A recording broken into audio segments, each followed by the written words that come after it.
फिर क्या मैं बैठ गया? जंग यू ने धीरे से पूछा। जब तुम्हारे पापा ने मुझे फोन किया तो मैंने उन्हें सब कुछ बता दिया।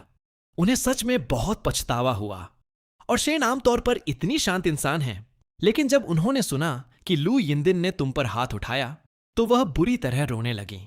सच कहूं तो मैंने आंटी शेन को पहले कभी इस तरह नहीं देखा था। हुआ ने भी बीच में अपनी बात रखी। यह सब लू यिनदिन की ही गलती है, जंगयू ने हंसते हुए कहा। क्या लू यिनदिन को पता है कि तुम उसकी पीठ पीछे इस तरह बात कर रहे हो? हुआ ने लापरवाही से कंधे उचका दिए। ऐसा तो नहीं है कि मैं सरेआम उसकी बुराई कर रहा हूं। मैं थोड़ा मुस्कुराया और फिर कहा, मेरा इरादा अपने माता पिता को दोष देने का नहीं था।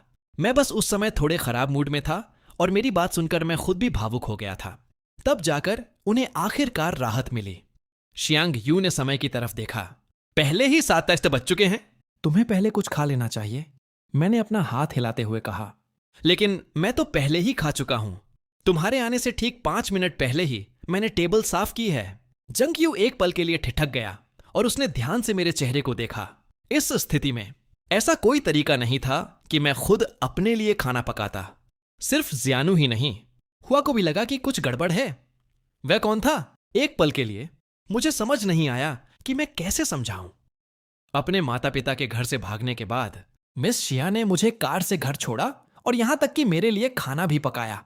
बस इसी एक वाक्य के साथ जंग यू और हुआ ने तुरंत मुझ पर सवालों की बौछार कर दी। मिस शिया कौन है? उन्होंने तुम्हें घर क्यों छोड़ा और उन्होंने तुम्हारे लिए खाना क्यों पकाया? मैंने उनकी तरफ देखा और गंभीरता से समझाया। वह वही हैं जिन्हें पहले मेरी चाबियां मिली थीं और उन्होंने उसी सुबह मुझे वो वापस की थीं। तुम उनसे कैफे में मिले थे? जंगयू ने अचानक विषय बदल दिया। क्या तुम उनके करीब हो? मैंने अपना सिर हिलाया।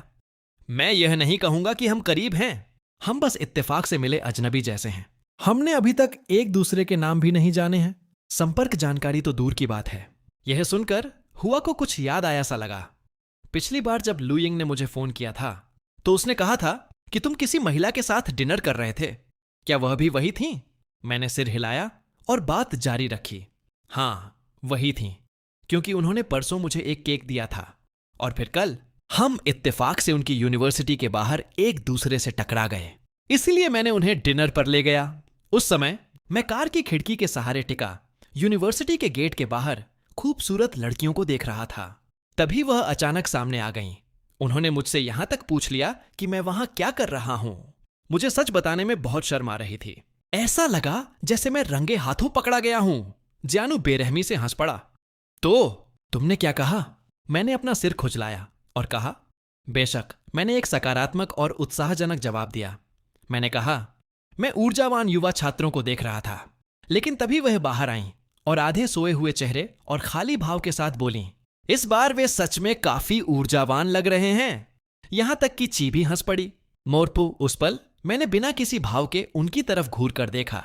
यह कुछ ज्यादा ही हो रहा था। जियांगयू ने अपना गला साफ किया, एक गहरी सांस ली, लेकिन फिर भी अपनी हंसी नहीं रोक पाया। ठीक है, ठीक है, अब और हंसी नहीं, फिर हम निकल रहे हैं। जल्दी आराम कर लो। ठीक है। मैं उन्हें नीचे तक छोड़ने गया। उन्हें कार में बैठते हुए देखा और हाथ हिलाया। आज रात ध्यान से गाड़ी चलाना। मैंने अपना फोन उठाया और कॉन्टैक्ट लिस्ट देखी। फिर मैंने अपने माता पिता को फोन किया। मेरी मां ने लगभग तुरंत ही फोन उठा लिया।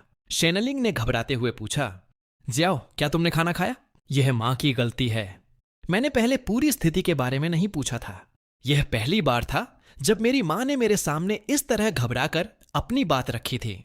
मुझे थोड़ा अच्छा लगा। कोई बात नहीं, मैं बस उस समय मानसिक रूप से थोड़ा अस्थिर था, इसलिए मैं घर से भाग गया। मैं सच में ठीक हूं। मैं अब बेहतर महसूस कर रहा हूं। मैंने खाना खा लिया है। आज रात जंगयू और हुआ भी मेरे लिए खाना लाए थे। यह अच्छी बात है कि तुम ठीक हो। यह अच्छी बात है कि तुम ठीक हो। मेरी मां ने 2 बार इस बात को दोहराया। आखिरकार उनके दिल का बोझ हल्का हो गया। हमने काफी देर तक बात की और फिर फोन रख दिया। मैंने अपना फोन एक तरफ रख दिया। लू यिनदिन के साथ अपने रिश्ते के बारे में सोचने लगा। बॉयफ्रेंड और गर्लफ्रेंड का टैग होने के अलावा बाकी सब कुछ पहले जैसा ही था। बर्थडे गिफ्ट्स, हॉलिडे गिफ्ट्स, लेकिन प्रेमियों के बीच की वो अंतरंगता कहीं नहीं थी। आप कह सकते हैं कि हम दुनिया के सबसे पवित्र जोड़े थे, या शायद हमें जोड़ा भी नहीं कहा जा सकता था। यह ऐसा था जैसे हम सिर्फ प्रेमियों का नाम ढो रहे थे। जबकि वह खुद को अभी भी मेरी बड़ी बहन की तरह ही मानती थी। हमारे प्रेमी बनने के बाद भी वह स्वाभाविक रूप से मेरे द्वारा दिए गए हर प्यार और परवाह का आनंद लेती थी। हम सभी बचपन के दोस्तों ने लू यिनदिन का पिछला रिश्ता देखा था जब वह अपने एक्स के साथ थी। वह चाहती थी कि वह 24 घंटे अपने एक्स के साथ चिपकी रहे। लू यिनदिन के बारे में इन सब बातों को याद करने के बाद मुझे आखिरकार थोड़ी राहत महसूस हुई। लू यिनदिन के साथ रहना सीधे तौर पर खुद को दर्द देना था। अभी 10 भी नहीं बजे थे कि मुझे नींद आने लगी। मैंने लाइट बंद की और सो गया। दूसरी तरफ शियाओशिन बिस्तर पर करवटें बदल रही थीं। उसे नींद नहीं आ रही थी। उसके दिमाग में हमारी मुलाकात की सारी बातें बार बार घूम रही थीं। हालांकि यह एक इत्तेफाक की मुलाकात जैसी लगती थी, लेकिन यह उससे कहीं बढ़कर महसूस हो रही थी। उसके दिमाग में अभी भी मैं लाल आंखों के साथ दिख रहा था, जो उससे पूछ रहा था कि क्या वह मुझसे शादी करेगी। उस पल वह लगभग हाँ कहने ही वाली थी, लेकिन वह अच्छी तरह जानती थी कि मैंने वह बात सिर्फ गुस्से और जल्दबाजी में कही थी। यह किसी आवेगी बदले की तरह लग रहा था। शियाओशिन इसके बारे में जितना सोचती उतनी ही परेशान होती जाती। एक विचार उसके दिमाग में तेजी से फैल गया, जिसने उसके विचारों पर पूरी तरह कब्जा कर लिया। उसका जीवन हमेशा व्यवस्थित और संयमित रहा था। अचानक वह एक बार के लिए कुछ आवेगी करना चाहती थी। इस फैसले को लेने के बाद ही उसे आखिरकार नींद आई। एक बुरा सपना देखने और 3 घंटे से भी कम सोने के बाद वह फिर से जाग गई। उठने के बाद उसने अपना घरेलू पंजीकरण पुस्तिका, हाउस होल्ड रजिस्ट्रेशन बुकलेट उठाया। आज भारी बारिश हो रही थी, इसीलिए बाहर निकलने से पहले उसने एक छाता लिया। उसने कार का दरवाजा खोला और छाते के नीचे सड़क पर चलने लगी, यह सोचते हुए कि बारिश के दिन मिस्टर लू भी शायद बाहर नहीं जाएंगे। अगर वह उनसे नहीं मिली तो यह साबित हो जाएगा कि वे सिर्फ एक दूसरे के पास से गुजरने वाले अजनबी थे, और चूंकि वे सिर्फ इत्तेफाक से मिले थे तो उसे इसे भूल जाना चाहिए। आखिरकार वे सिर्फ राहगीर थे। यह आवेगी विचार भी गायब हो जाना चाहिए था। वह नीचे कितनी देर खड़ी रही, कोई नहीं जानता। अपने दिल में अनगिनत शब्दों को सोचते हुए, आने जाने वाले राहगीरों को पूरी तरह से अनदेखा करते हुए। फिर भी जितनी देर तक वह मुझे नहीं देख पाई, उसकी यह इच्छा उतनी ही मजबूत होती गई। उसने अपनी आंखें उठाईं और धुंधले आसमान की तरफ देखा। यह लगभग ऐसा था जैसे यह उसे याद दिला रहा हो कि यह आवेगी विचार गायब हो जाना चाहिए। मेरा आज सुबह कैफे जाने का कोई इरादा नहीं था, लेकिन चूंकि मैं कल रात जल्दी सो गया था, इसलिए आज उठने के बाद मैंने अपने लिए एक शानदार और भारी नाश्ता बनाया। नाश्ते को ओवन में रखने से पहले मैंने अपार्टमेंट की थोड़ी सफाई भी की। फिर मैं कचरा फेंकने के लिए नीचे गया। लिफ्ट में घुसने के बाद ही मुझे एहसास हुआ कि मैं छाता लाना भूल गया हूं, लेकिन मैंने वापस जाने की जहमत नहीं उठाई। क्या बारिश में यह बस कुछ ही कदम की बात नहीं थी? एक योद्धा तूफान से नहीं डरता। मैं लिफ्ट से बाहर निकला और बाहर की तरफ बढ़ा, लेकिन मेरे कदम अचानक कुछ सेकंड के लिए थम गए। मैं कसम खाता हूं कि मैं इस दृश्य को कभी नहीं भूलूंगा। मिस शिया बारिश में एक काला छाता लिए खड़ी थीं। वह ऐसी लग रही थीं जैसे वह खुद बारिश में विलीन हो गई हों। बेहद अकेली दिख रही थीं। मैं जल्दी से बाहर भागा और शियाओशिन को आवाज दी, मिस शिया। शियाओशिन ने अपनी आंखें थोड़ी सिकोड़ी। जब उसने मुझे बारिश में अपनी तरफ भागते हुए देखा तो मैंने मुस्कुराते हुए शामियाने ऑनिंग के नीचे से बारिश में दौड़ते हुए उसकी तरफ हाथ हिलाया। मैंने मिस शिया से पूछा, आप यहां क्यों हैं? जब मैंने शियाओशिन को देखा तो सुबह सुबह मेरा दिल तुरंत गर्मजोशी से भर गया। वह मेरे अपार्टमेंट के नीचे क्यों खड़ी थी? क्या कुछ गड़बड़ थी? क्या यह इसलिए था क्योंकि कल मैंने अचानक उससे पूछ लिया था कि क्या वह मुझसे शादी करेगी? क्या वह चिंतित थी कि मैं आज भी कुछ तर्कहीन कर सकता हूं, इसलिए वह सुबह सुबह यहां आ गई? अगर सच में ऐसा था तो मैंने थोड़ा सोचा और फिर बात जारी रखी। बाहर बारिश हो रही है और काफी ठंड है, चलो पहले ऊपर चलते हैं। शियाओशिन ने कुछ नहीं कहा और लिफ्ट में मेरे पीछे पीछे आ गई। जब हम अंदर घुस गए तभी उसने कहा, मैं तुमसे मिलने आई हूं। जैसे ही उसने अपनी बात खत्म की, लिफ्ट के दरवाजे खुल गए। हमने दरवाजे के पास छाता छोड़ दिया और अपार्टमेंट में आ गए। इतनी सुबह आने के लिए धन्यवाद मिस शिया। मैं अब सच में ठीक हूं। वह इतनी दयालु इंसान थी कि मैं थोड़ा भावुक हो गया। फिर मैं अपार्टमेंट से एक सूखा तौलिया लेने गया और उसे शियाओशिन को सौंप दिया। मिस शिया, खुद को सुखा लीजिए। फिर मैंने आगे कहा, मैं नाश्ता बना रहा हूं, क्या आपने खाना खाया है? मैंने बहुत सारा बनाया है, चलो साथ में खाते हैं। ऐसा कहने के बाद मैं रसोई में गया और ओवन से व्यंजन बाहर ले आया। फिर मैंने वॉन्टन्स के 2 कटोरे बनाए और उन्हें टेबल पर रख दिया।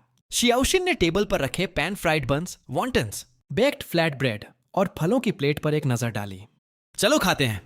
मैंने शियाओशिन को 1 चम्मच और चॉपस्टिक्स दिए। उसने उन्हें लेने के लिए हाथ आगे बढ़ाया और मुझे धन्यवाद दिया। मैं मुस्कुराया और कहा, मिस शिया, इसके बजाय मुझे आपका धन्यवाद करना चाहिए। आप इतनी सुबह बारिश में मुझसे मिलने इतनी दूर आई। शियाओशिन ने थोड़ा संकोच करते हुए जवाब दिया, लेकिन तुम भी तो नीचे आए थे, है ना? मैंने उसे भ्रम में देखा और पूछा, अगर मैं कचरा फेंकने नीचे नहीं आता तो क्या आप ऊपर नहीं आती? शियाओशिन ने सिर हिलाया और धीरे से पूछा, क्या तुम अब बेहतर महसूस कर रहे हो? मैं मुस्कुराया। मैं अब ठीक हूं। मैं कल सच में आवेगी हो गया था। आपने जो कुछ भी कहा वह बिल्कुल सही था। मैं अपने उस आवेगी और विद्रोही स्वभाव को धीरे धीरे बदल रहा हूं। यह सुनकर शियाओशिन ने थोड़ा राहत की सांस ली और फिर मुझसे अपना परिचय कराया। मेरा नाम शियाओशिन है। मैं यॉन सिटी की एक 28 वर्षीय यूनिवर्सिटी प्रोफेसर हूं। वह आमतौर पर सिर्फ इतना कहती थी कि वह एक शिक्षिका है, इसीलिए आज यह बताना कि वह एक यूनिवर्सिटी प्रोफेसर है, यह दर्शाता था कि उसने इस आत्म परिचय को कितनी गंभीरता से लिया था। मेरे होठों पर एक मुस्कान आ गई। मुझे पहले से ही पता है। शियाओशिन ने मेरी तरफ देखा। तुम जानते हो मैं कौन हूं? बेस, आप शियांग यूनिवर्सिटी के चीनी विभाग की सबसे कम उम्र की प्रोफेसर हैं। मैंने वह लेख भी पढ़ा है जो आपकी यूनिवर्सिटी ने विशेष रूप से आपके बारे में प्रकाशित किया था। मैंने ईमानदारी से तारीफ की। मिस शिया, आपकी पिछली उपलब्धियों के बारे में पढ़ने के बाद मुझे लगता है कि आप सच में बहुत शानदार हैं। ग्रेड छोड़ना और सीधे एडमिशन जैसी चीजें आपके सामने बहुत छोटी लगती हैं। शियाओशिन धीरे से हंसी। तो ऐसी बात है। मैंने भी जल्दी से अपना परिचय दिया। मेरा नाम लुशियन है। मैं भी यान सिटी से हूं, एक 26 वर्षीय कॉफी शॉप का मालिक। मुझे लगता है कि मेरे बारे में बस इतना ही है।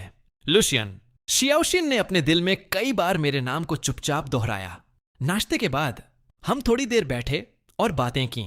मैंने शियाओशिन को एक बार फिर ऊपर से नीचे तक देखा और उत्सुकता से पूछे बिना नहीं रह सका, मिस शिया, क्या आप आज कहीं जा रही हैं? शियाओशिन ने अपना असली मकसद नहीं बताया। उसने बस टेबल साफ करना शुरू कर दिया, पूछते हुए, क्या यह सब रसोई में ले जाना चाहिए? कोई जरूरत नहीं है, मैं कर दूंगा। मैं खड़ा हुआ और बर्तनों को ले गया।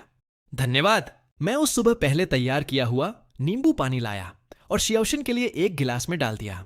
शियाओशिन की आवाज में थोड़ा माफी का भाव था। तुम्हें परेशान करने के लिए खेद है।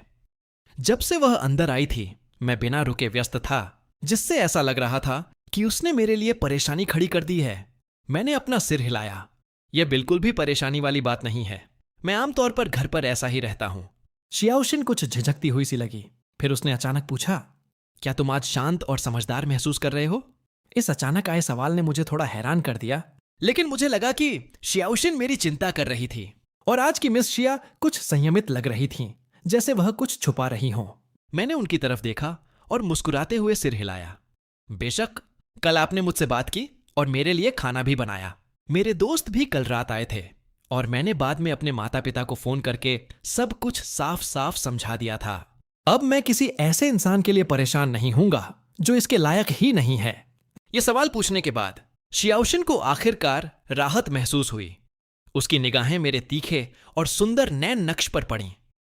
मिस्टर लू, क्या आप मुझसे शादी करेंगे? यही वह सवाल था जो मैंने कल उससे पूछा था और यह शियाओशिन के दिमाग से एक पल के लिए भी नहीं निकला था।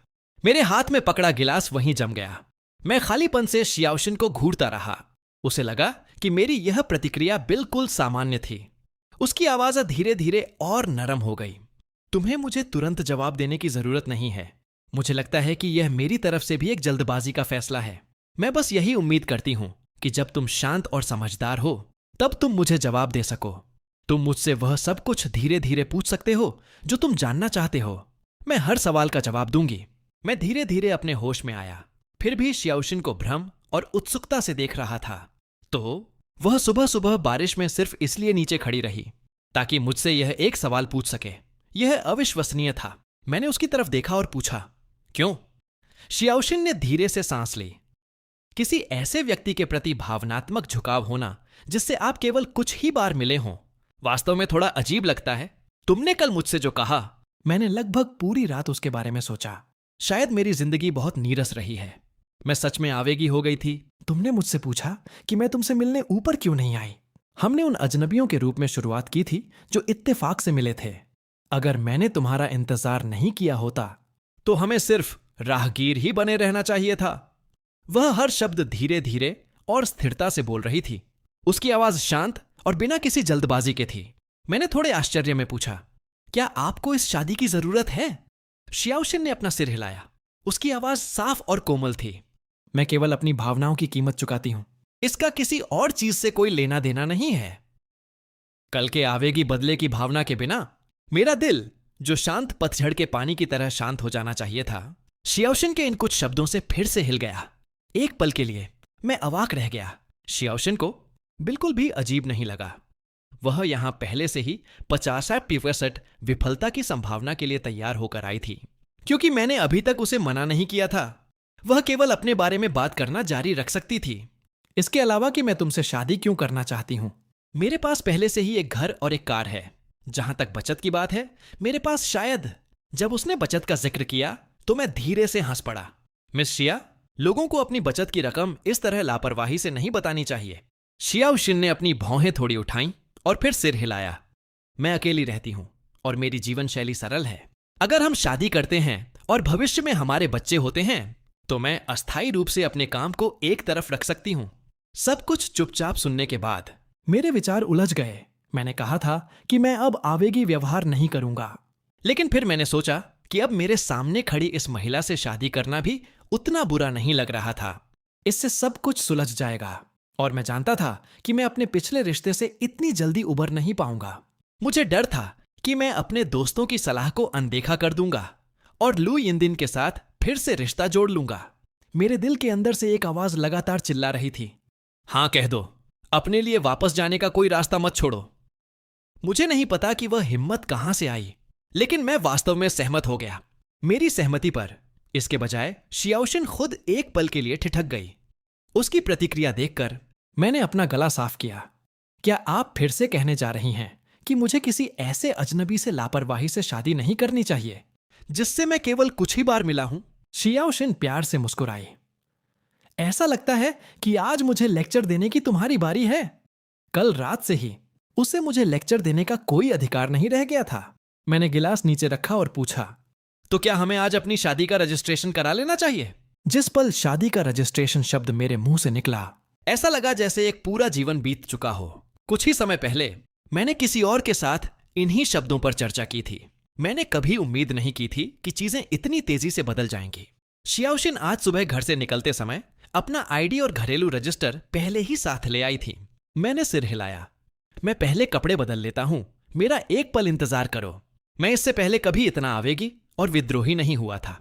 मैं अपने लिए वापस जाने का कोई रास्ता नहीं छोड़ रहा था। पहले डेट करना भी ठीक होता, लेकिन अब मैं उस सब की जहमत नहीं उठाना चाहता था। अगर मुझे कुछ करना ही था तो मैं पूरी तरह से आगे बढ़ना चाहता था। कपड़े बदलने और वापस बाहर आने के बाद मैंने उससे फिर कहा, एक सेकंड रुको, अभी एक और चीज है जो मुझे लेनी है। बोलने के बाद मैं वापस बेडरूम में भागा। शियाओशिन खड़ी हुई और एक बार फर्श पर झाड़ू लगाई, फिर टेबल को व्यवस्थित किया।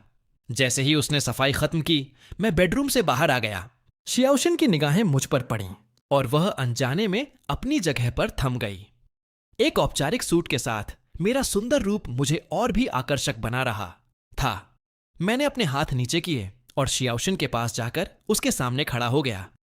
मिस शिया, क्या यह ठीक है? उसने मेरी नजरें मिलाई। बहुत सुंदर। जेंडुस ने मुस्कुराते हुए तारीफ की। मेरे हाथ में घरेलू रजिस्टर था। पहले इसे हमेशा मेरे माता पिता के पास रखा जाता था। बाद में जब उन्होंने सुना कि मैं लू यिनदिन के साथ अपनी शादी का रजिस्ट्रेशन कराने जा रहा हूं, तो उन्होंने इसे मुझे दे दिया था।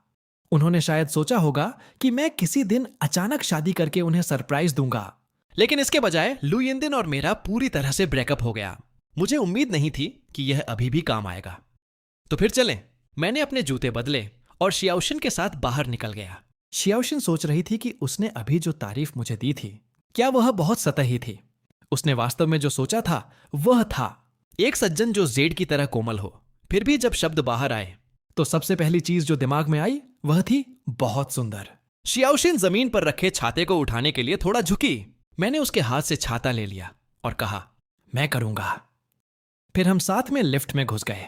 लिफ्ट के अंदर मेरी उंगलियां थोड़ी मुड़ी और गलती से शियाओशिन के हाथ से छू गईं। लिफ्ट से बाहर निकलने के बाद मैंने स्वाभाविक रूप से उसका हाथ थाम लिया। उसका हाथ थोड़ा ठंडा लेकिन बहुत कोमल महसूस हो रहा था। जब मैंने देखा कि बारिश रुक गई है तो मैं थोड़ा हैरान हुआ। अब तो धूप भी निकल आई थी।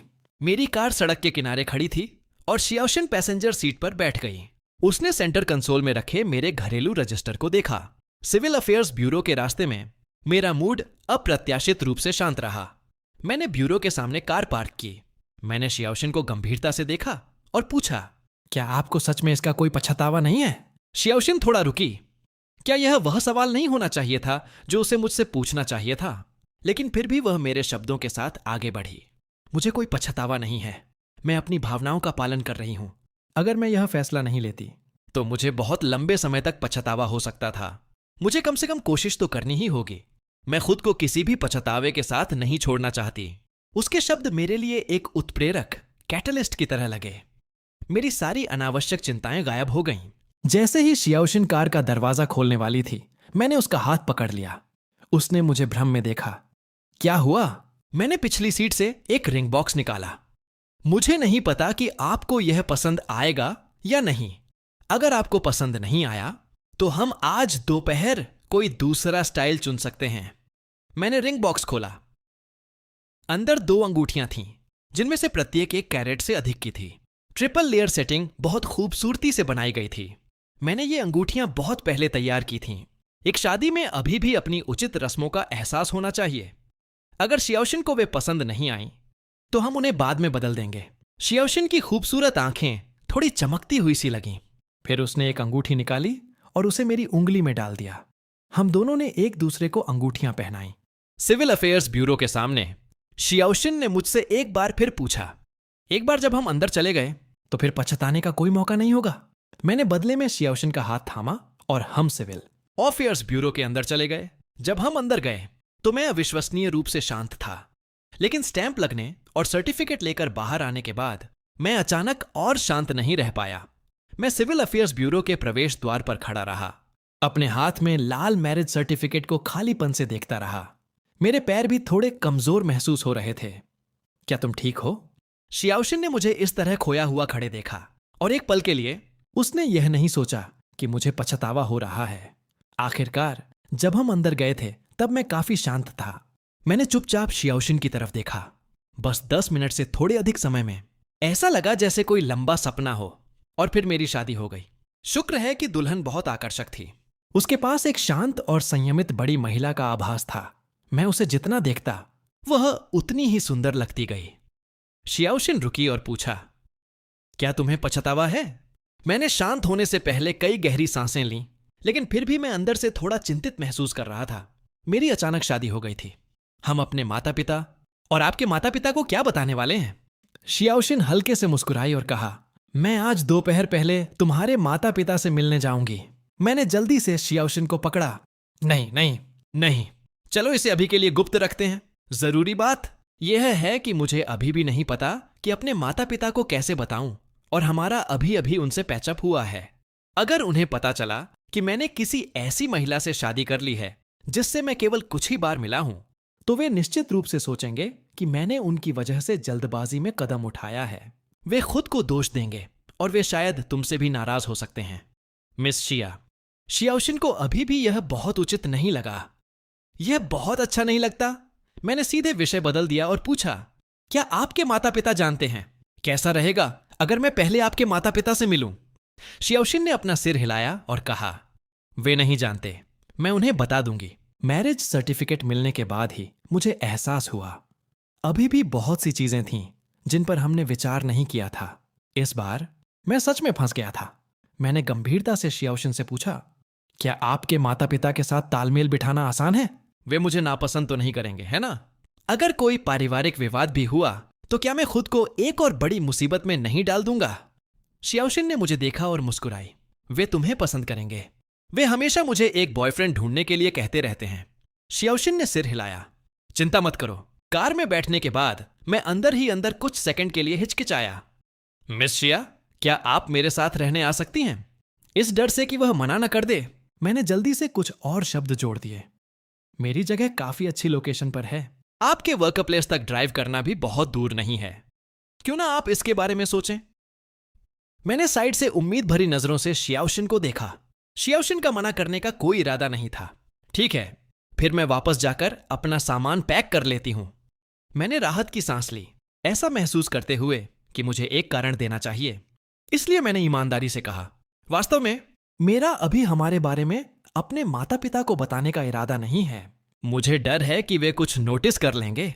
शियाओशिन ने सिर हिलाया। मैं समझ सकती हूँ, ये सब छोटी बातें हैं। इससे कोई फर्क नहीं पड़ता कि मैं कहाँ रहती हूँ। मैं आपके सुझाव को मना नहीं करूंगी। उस पल मैं फिर से इस बात की चिंता करने लगा कि शादीशुदा जोड़ों को क्या करना चाहिए और मुझे बिना अनौपचारिक लगे उसे कैसे संबोधित करना चाहिए। उन्हें मिस शिया कहना दूर का लगता था, लेकिन सीधे नाम से पुकारना असभ्य लगता था। उनके नाम के सिर्फ कुछ अक्षरों का इस्तेमाल करना भी काफी करीब नहीं लगता था। बहुत परेशानी थी। मैंने इसके बारे में और न सोचने का फैसला किया। शियाओशिन के यहां पहुंचने और उसका सामान पैक करने के बाद हम खाना खाने जाने के लिए तैयार हुए। जब हम रेस्टोरेंट पहुंचे तब तक पहले ही 11 बज चुके थे। खाते समय शियाओशिन ने अचानक पूछा, तुम नहीं चाहते कि तुम्हारे माता पिता और दोस्तों को मेरे बारे में पता चले, है ना? मैंने जल्दी से अपना सिर हिलाया। नहीं, ऐसा नहीं है। अगर मेरे दोस्तों को पता चल जाए तो कोई बात नहीं। जहां तक मेरे माता पिता का सवाल है, मुझे उन्हें मानसिक रूप से तैयार करने के लिए बस कुछ और दिनों की जरूरत है।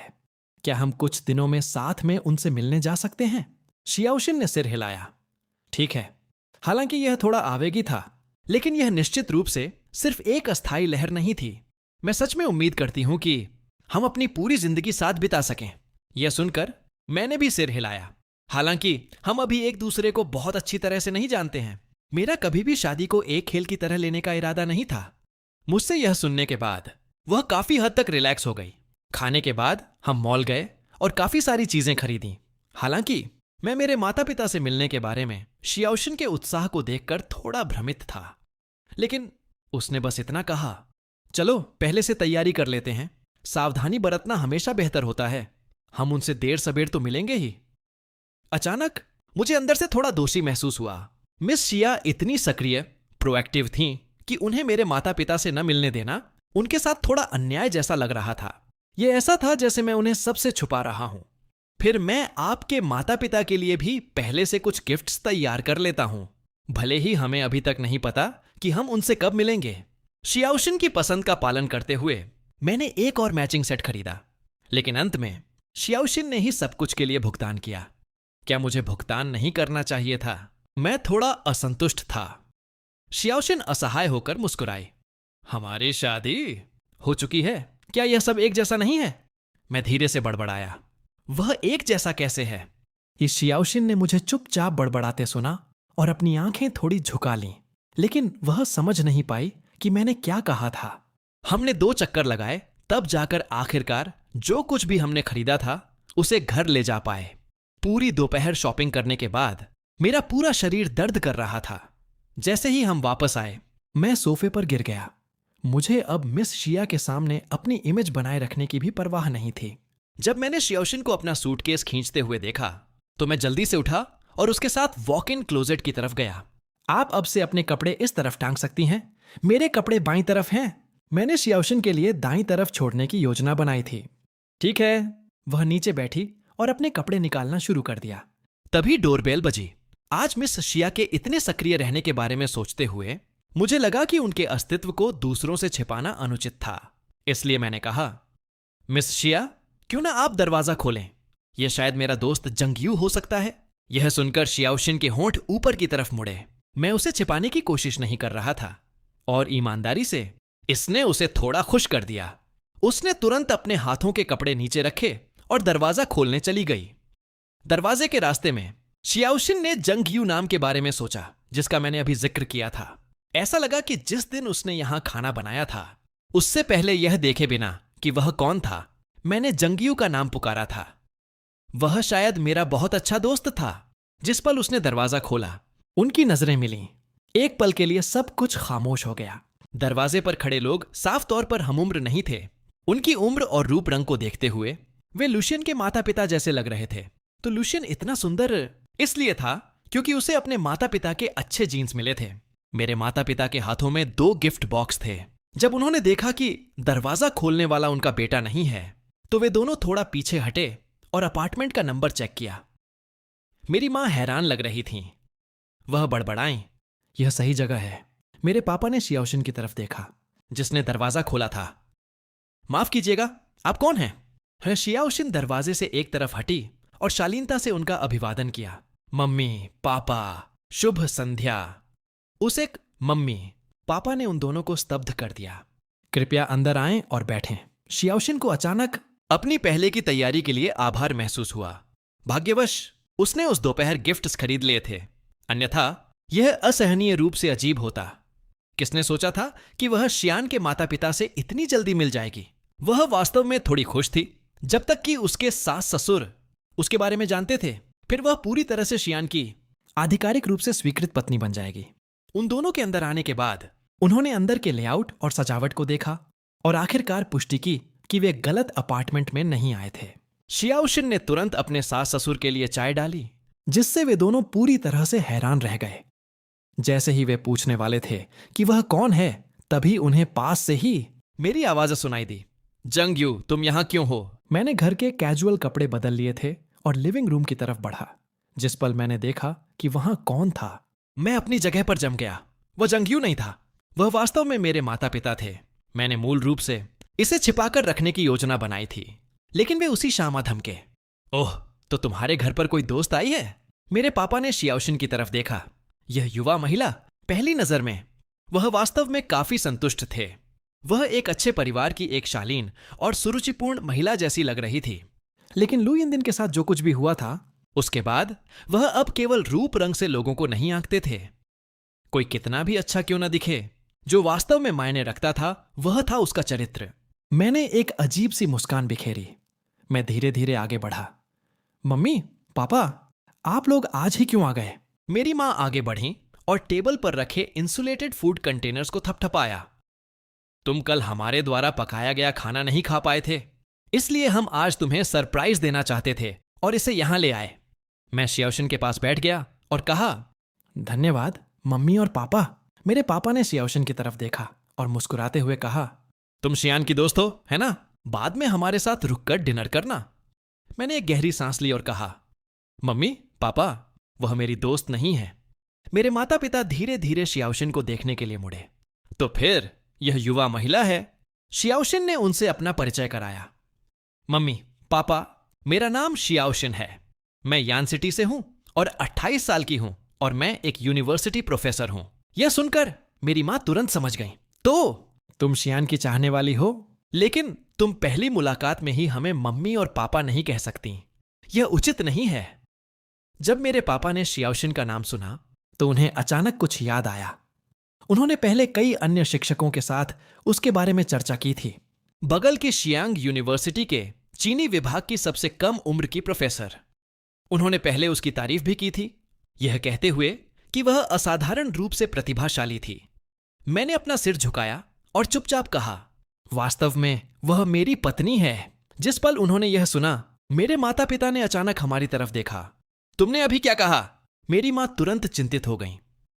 क्या यह उन कड़वी बातों की वजह से था? मैंने कल तुमसे कहा था, क्या तुमने जल्दबाजी में किसी से शादी कर ली क्योंकि तुम ठीक से सोच नहीं पा रहे थे? यह सब मेरी गलती है। अगर तुम गुस्से में हो तो बस मुझे दोष दो। मैंने जल्दी से अपना हाथ हिलाया और अपनी मां को देखते हुए कहा, मम्मी, मैं होश में हूं। क्या आपको सच में लगता है कि उनके जैसी कोई ऐसी इंसान है जिससे मैं जल्दबाजी में यूं ही शादी कर सकता हूं? लेकिन यूशिन ने बहुत सारी चीजें खरीदी और आप लोगों से मिलने से पहले मेरी मंजूरी का इंतजार कर रही थीं। यह सुनकर मेरी मां कुछ बोलने से हिचकिचाईं। उनकी निगाहें हमारे सामने बैठी शियाओशिन पर पड़ीं और अंत में एक लंबी सांस में बदल गईं। उस समय उन्होंने लू यिनदिन का पक्ष लिया था, लेकिन नतीजा क्या हुआ? तो क्या हुआ अगर यह जल्दबाजी में हुआ? बहुत लंबे समय तक डेट करना जरूरी नहीं कि मदद करे। जो मायने रखता है वह है अनुकूलता, कंपैटिबिलिटी। शायद वह सच में सही इंसान से मिला है। शेनलिंग ने शियाओशिन को परखा, लेकिन शियान सही कह रहा था।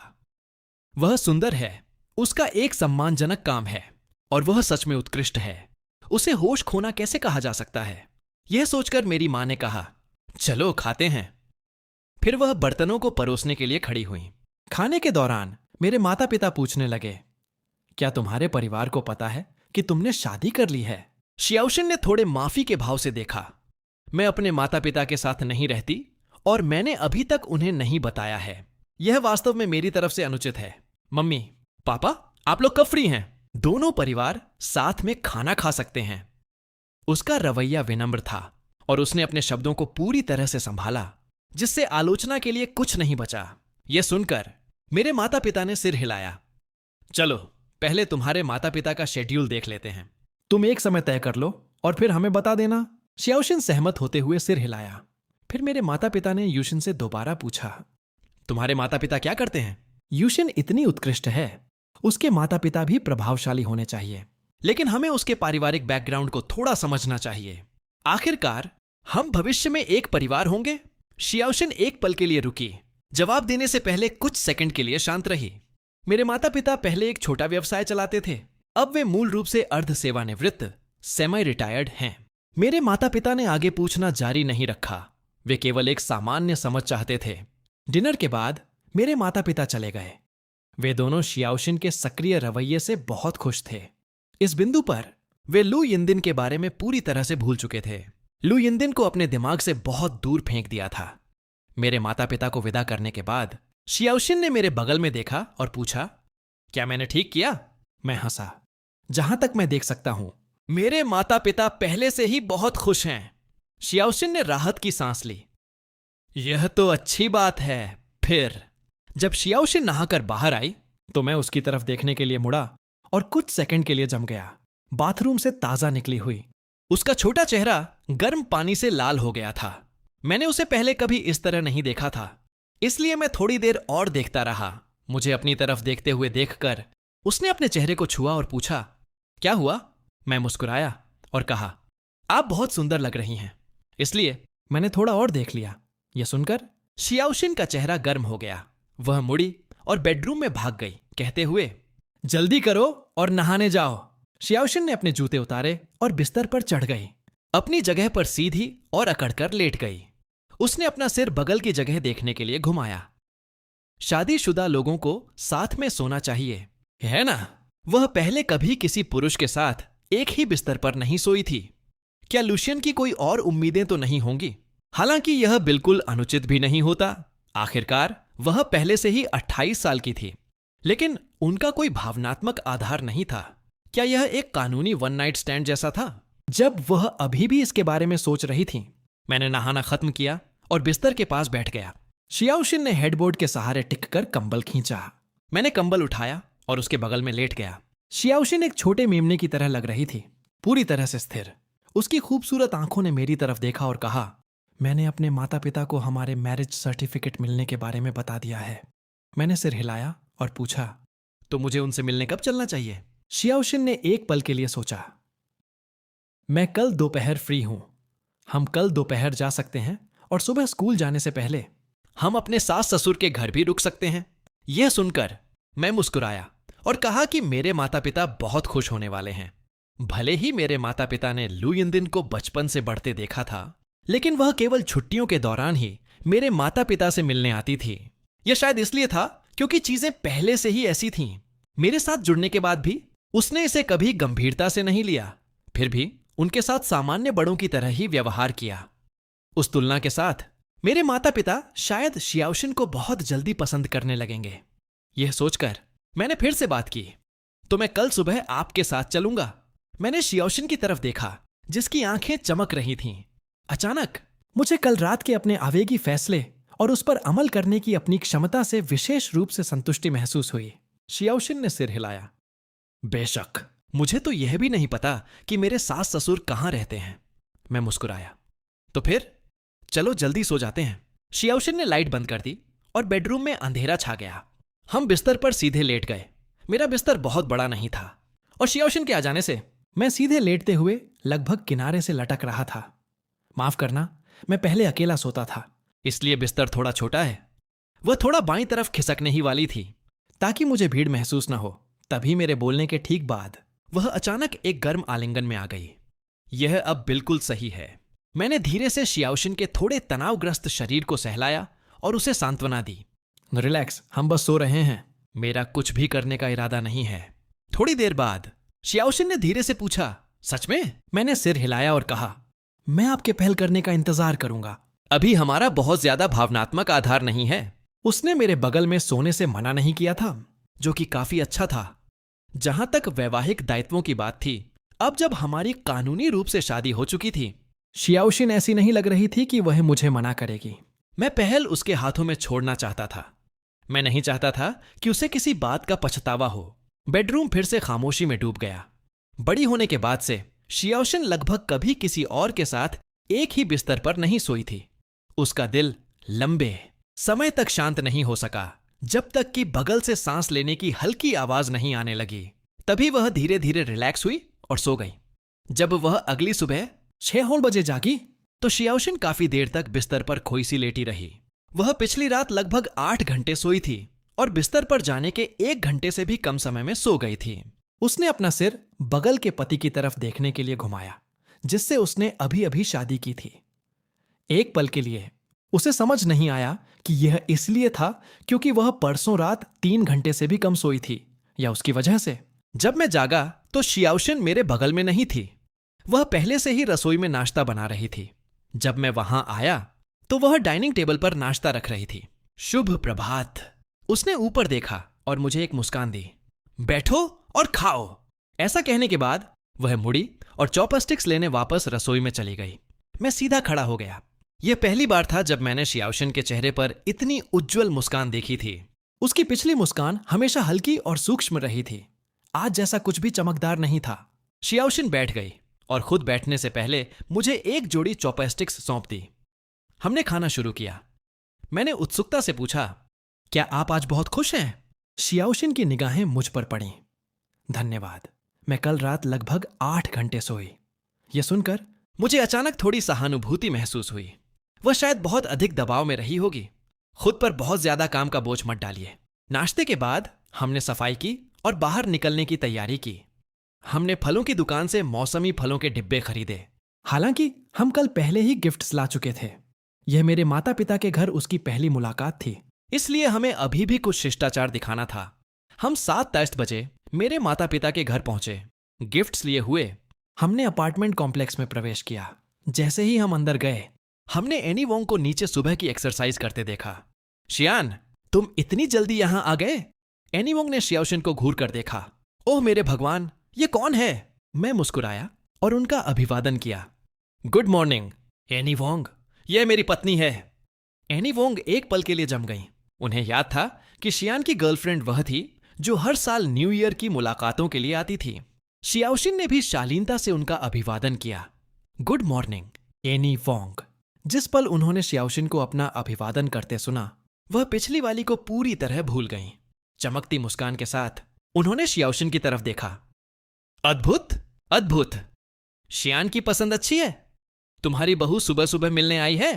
तुम्हारे माता पिता बहुत खुश होंगे। तुम दोनों ऊपर जाओ। मैंने एनी वोंग की तरफ हाथ हिलाया और शियाओशिन के साथ ऊपर चला गया। लिफ्ट में प्रवेश करने के बाद मैंने आखिरकार कहा, यूशिन, आप लू यिनदिन की तुलना में सच में बहुत प्यारी हैं।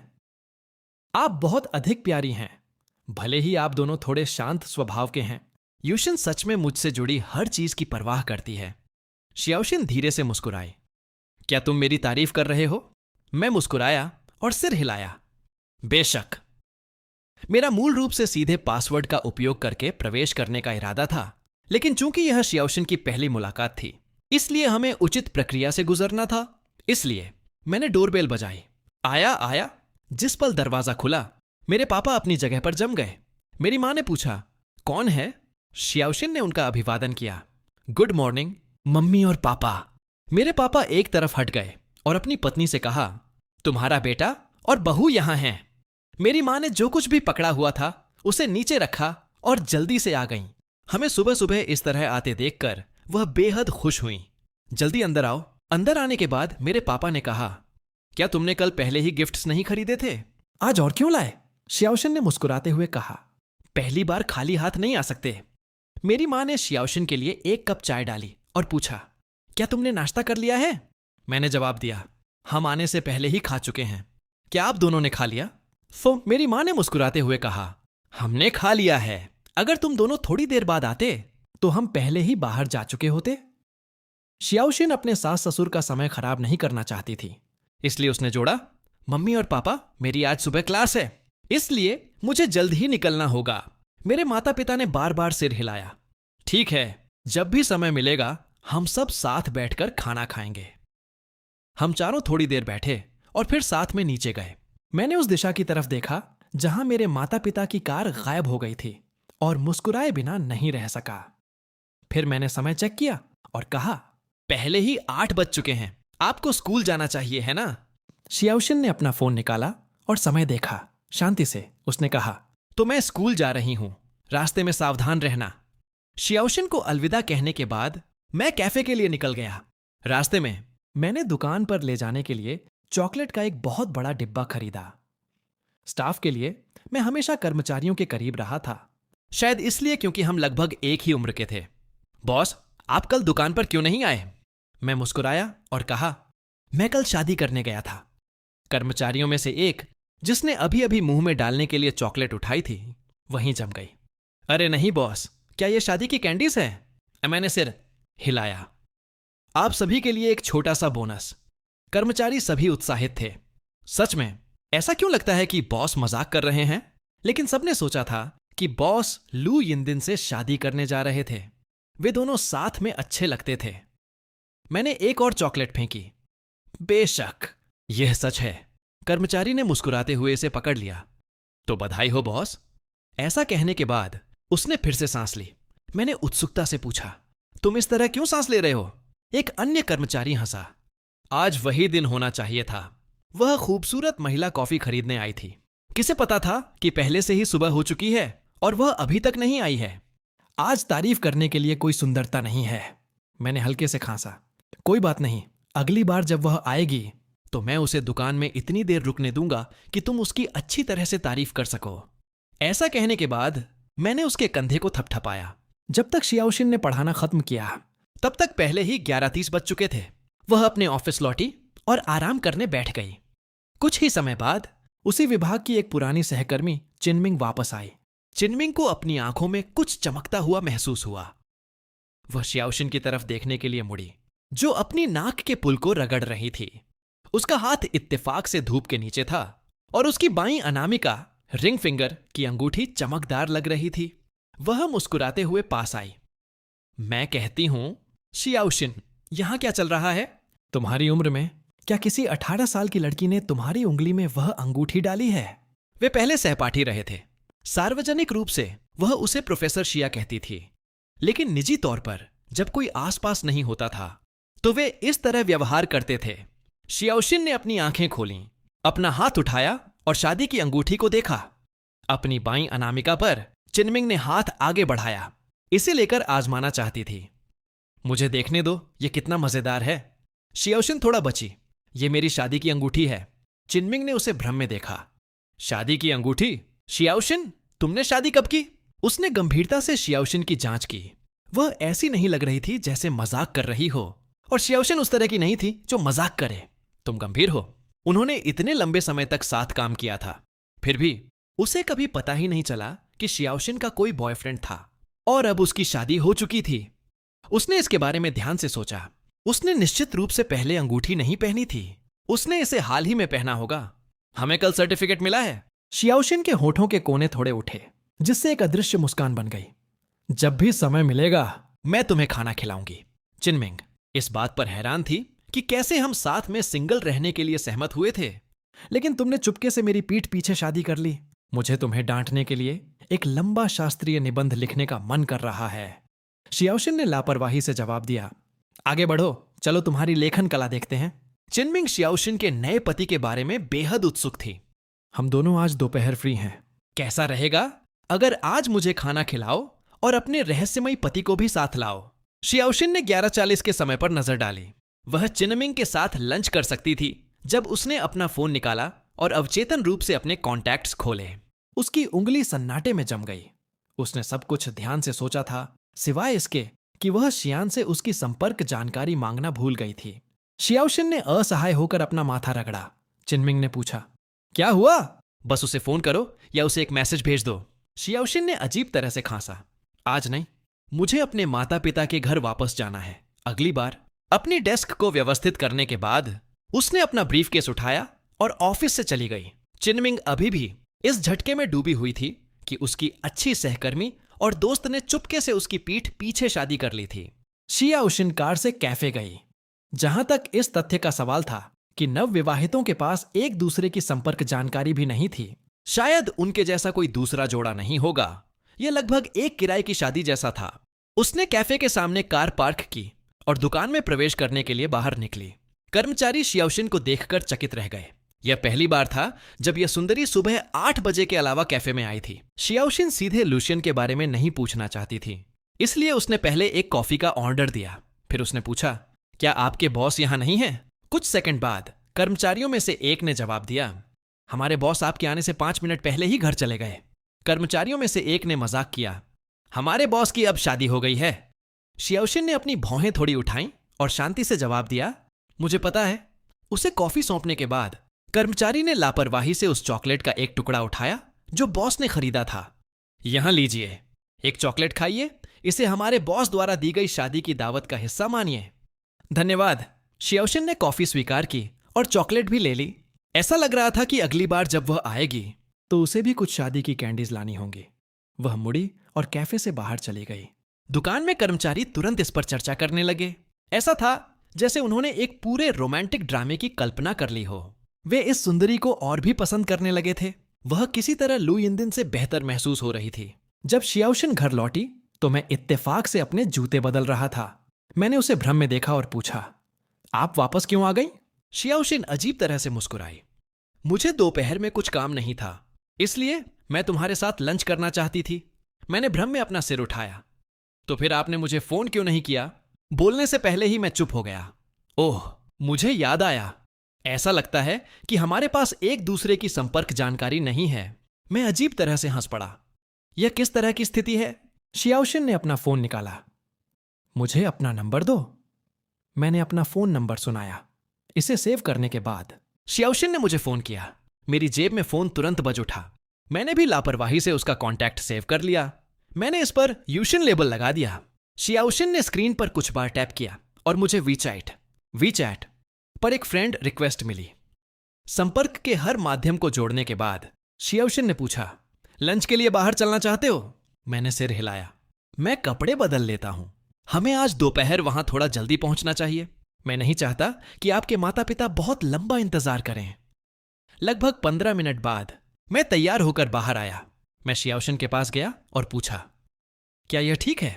शियाओशिन ने सिर हिलाया। यह ठीक है, वास्तव में कुछ भी ठीक रहेगा। उसके माता पिता रूप रंग से न्याय नहीं करेंगे जब तक वह उसे पसंद करती थी। उतना ही काफी था। फिर भी यह स्पष्ट था कि मैं इस मुलाकात की सच में परवाह करता था। कार में बैठने के बाद शियाओशिन ने पूछा, आप लंच में क्या खाना चाहते हैं? मैंने अपना हाथ हिलाया। आप चुनिए, जो भी आपको पसंद हो। मैं किसी भी चीज के साथ ठीक हूं। शियाओशिन ने अच्छे माहौल वाला एक रेस्टोरेंट चुना।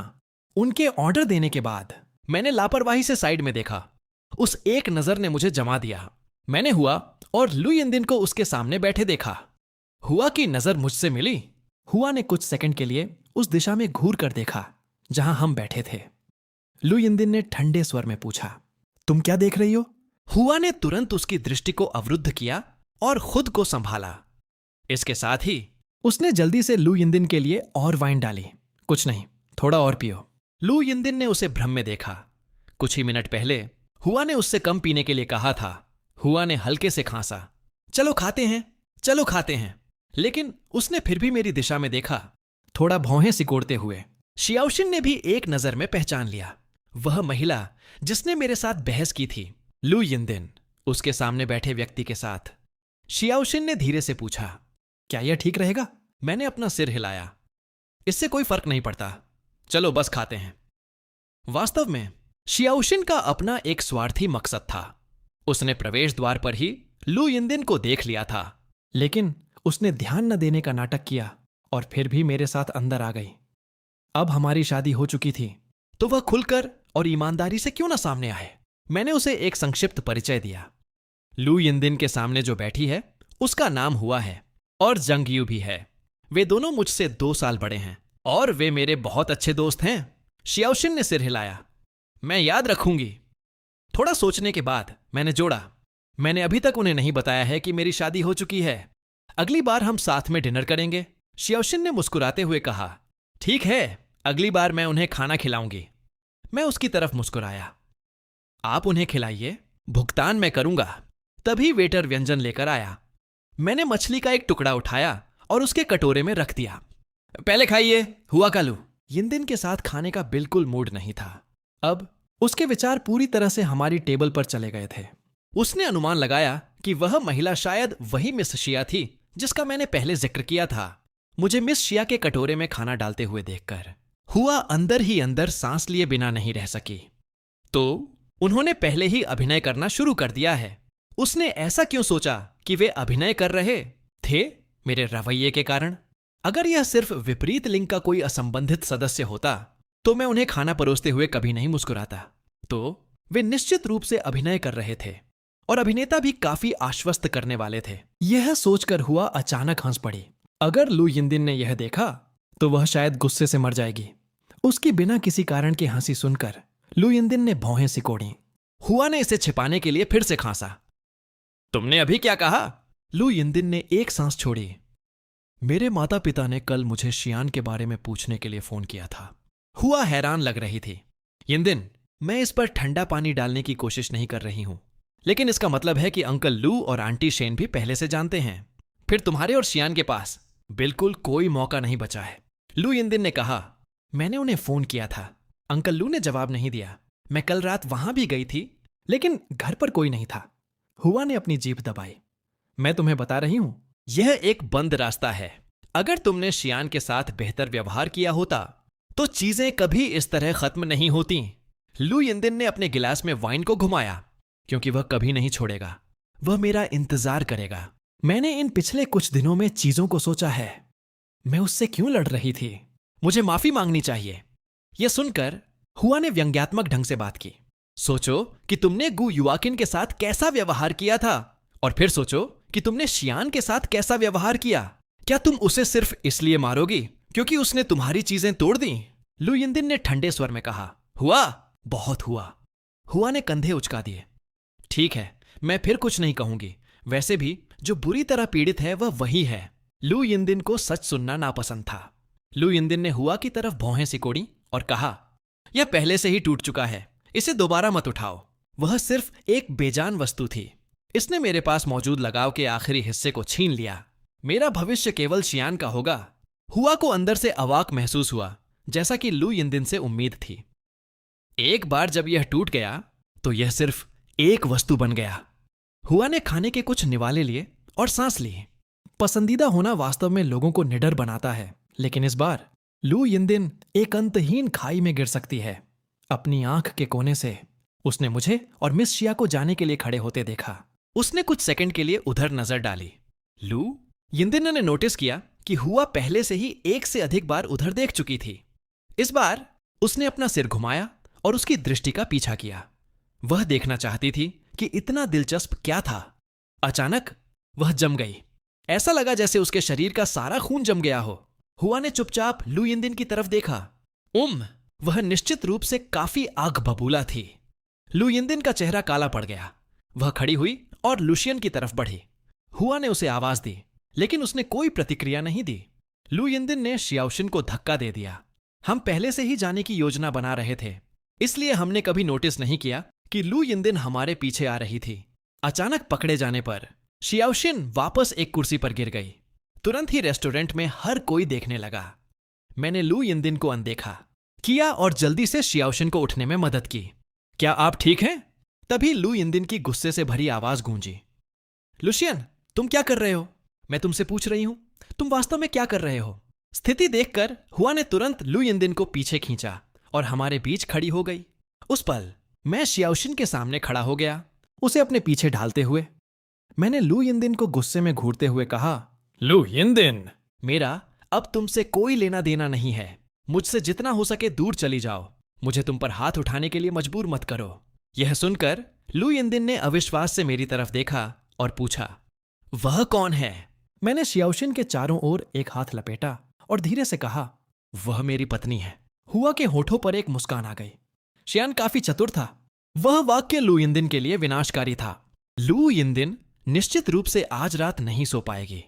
जिस पल वह अपनी आंखें बंद करेगी, वह शियान को शियाओशिन को पकड़े हुए देखेगी और कहते हुए सुनेगी, वह मेरी पत्नी है। लू यिनदिन ठंडी हंसी हंसी। उसकी नजर उपहास से भरी थी। वह तुम्हारी पत्नी है? फिर मैं कौन हूं? मुझे बताओ, मैं तुम्हारे लिए कौन हूं? उसकी आवाज तेज और तेज होती गई, ध्यान आकर्षित करने के लिए पर्याप्त। शियाओशिन ने धीरे से मेरे हाथ के पिछले हिस्से को सहलाया, डरते हुए कि मैं डर गया हूं, जैसा कि मैं बोलने ही वाला था। लू यिनदिन ने उसे अंधेरे से घूर कर देखा। तुम कौन हो? शियान के साथ तुम्हारा क्या रिश्ता है? शियाओशिन आगे बढ़ी और ठंडे स्वर में जवाब दिया, जैसा कि शियान ने पहले कहा था। मैं उसकी पत्नी हूं।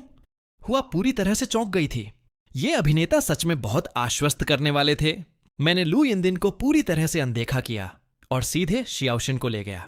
जैसे ही मैं मुड़ा, मैंने धीरे से पूछा कि क्या उसे कहीं चोट लगी है। जब लू यिनदिन ने हमारा पीछा करने की कोशिश की तो हुआ ने उसे फिर से रोक दिया। तुम क्या कर रही हो? तुम पागल जैसी हरकत क्यों कर रही हो? वे तुम्हें गुस्सा दिलाने के लिए जानबूझकर ऐसा कर रहे हैं। लू यिनदिन गुस्से में हंसी। महान, बस महान। हुआ ने खिड़की से बाहर मेरे और शियाओशिन के साथ जाने के आकृतियों को देखा। इसे भूल जाओ, इसे भूल जाओ। उन्हें देखो और फिर खुद को देखो। भले ही वह लू यिनदिन से लुशियन के बारे में बात नहीं करना चाहती थी, लेकिन फिर भी वह कुछ और शब्द कहे बिना नहीं रह सकी। लू यिनदिन ने बाहर जाने के लिए देखते हुए देखा, लेकिन हम पहले ही कार में बैठ चुके थे और चले गए थे। लू यिनदिन ने एक ठंडी हंसी छोड़ी। वह मुझे सच में बहुत अच्छी तरह जानता है। वह जानता है कि मुझे कैसे गुस्सा दिलाना है। लू यिनदिन ने कई गहरी सांसें लीं, खुद से यह कहते हुए कि यह सब नकली था, कि शियान केवल उसे भड़काने की कोशिश कर रहा था। कार में शियाओशिन ने आखिरकार देखा था कि मेरा एक्स वास्तव में कैसा था। उसका सच में कोई क्लास नहीं था।